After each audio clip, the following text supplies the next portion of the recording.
Before the championships, before the global brand, before the world chanted the name of Michael Jordan, Chicago already had a star.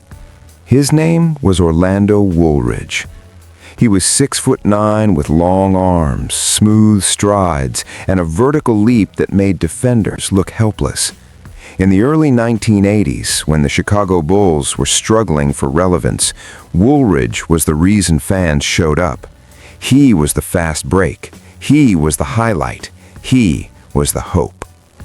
But today, when people talk about the history of the Chicago Bulls, his name is barely mentioned. No statue, no championship ring, no endless documentaries. So what happened? How does a player who once carried a franchise become a footnote in its story? To understand that, you have to go back to the beginning, long before Chicago, long before Jordan, back to a small town in Louisiana. Orlando Woolridge grew up in Bernice, Louisiana, far from bright lights and national television. But even there, it was obvious he was different.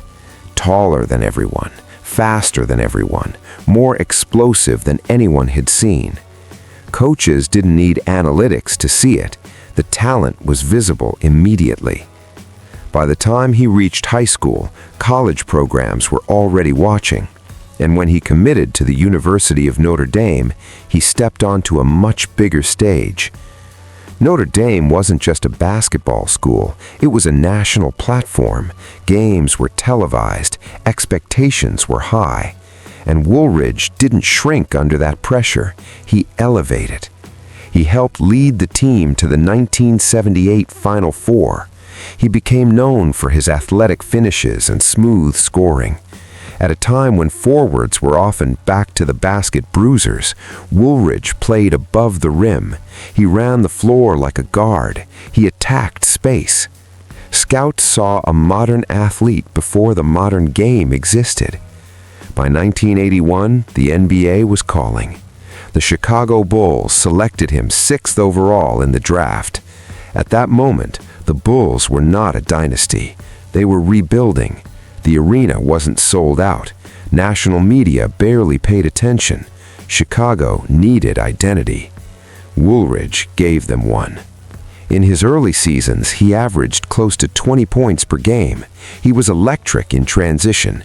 He finished alley-oops that felt almost futuristic for that era.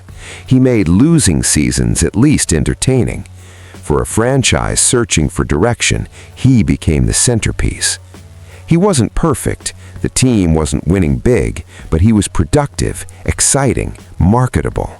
For a few years, if you asked who the Chicago Bulls belonged to, the answer was simple. They belonged to Orlando Woolridge. Then 1984 changed everything. With the 3rd overall pick, the Bulls drafted a guard from North Carolina, Michael Jordan. At first, it looked like a blessing. 2 explosive athletes on one roster, 2 players who could score 20-plus a night, fast breaks that felt almost unstoppable. And in Jordan's rookie season, that's exactly what happened. Both players averaged over 20 points per game. The offense ran. The crowds grew louder. But something subtle began to shift. Jordan wasn't just talented, he was magnetic. Cameras followed him, reporters surrounded him, shoe companies chased him. The narrative changed almost overnight. The Chicago Bulls were no longer building around Woolridge, they were building around Jordan. For competitors, pride is powerful, and when you've been the face of a franchise, stepping into a secondary role isn't easy, even if you never say it out loud. Woolridge kept producing. He scored efficiently. He attacked the rim with confidence. But the spotlight was moving, and there was nothing he could do to stop it. In 1985, Jordan broke his foot. For a moment, the team returned to Woolridge's hands. He responded with huge scoring nights, 30 points, sometimes 40. He proved he could carry the offense. But the wins didn't follow consistently. And when wins don't come, narratives grow harsh. Critics began labeling him as a high-volume scorer without impact. They questioned leadership. They questioned ceiling. They questioned whether he could ever be the guy on a championship team. The 1980s NBA also carried a darker reality. The league was battling substance issues among players. The culture around young athletes with sudden wealth and freedom was intense. Nightlife, pressure, expectation, it all collided. The NBA eventually enforced stricter drug policies, and in 1987, Woolridge was suspended under those policies. Overnight, the conversation shifted again. He wasn't being discussed as an elite forward anymore. He was being discussed as a warning. Reputation in professional sports is fragile. Years of highlights can be overshadowed by a single headline. But what makes his story complicated is this: he didn't disappear. He came back. With the New Jersey Nets, he had the best statistical season of his career. In 1980-1990, he averaged over 25 points per game. That's not a role player's number. That's star production. He proved he still had the talent. The explosiveness hadn't vanished. The scoring touch was still there. Later, he joined the Los Angeles Lakers, one of the league's most recognizable franchises. In 1991, he reached the NBA Finals, and standing on the opposite side of that series were the Chicago Bulls, led by Michael Jordan, the same franchise he once carried. Jordan won his first championship that year. It marked the beginning of a dynasty, a new era, a global transformation of the Bulls brand. Woolridge watched it unfold from the other bench, close to history, but not inside it.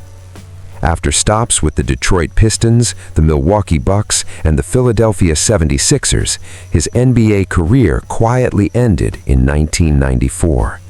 There was no farewell tour, no massive tribute, just a quiet exit. For many players, that silence is harder than the noise. He continued playing overseas, especially in Italy, where he found renewed appreciation. Away from American headlines, he was still respected, still productive, still valued. Sometimes distance from the spotlight allows athletes to breathe again. After retiring as a player, he transitioned into coaching. He served as an assistant with the Los Angeles Sparks, contributing to championship-level teams. He stayed connected to the game that defined him. But life after basketball is rarely simple.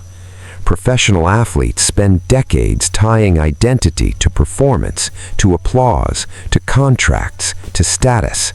When that structure disappears, many struggle to redefine themselves. Health issues began to surface. He dealt with a chronic heart condition. Medical bills can compound financial stress, and financial stress can compound everything else.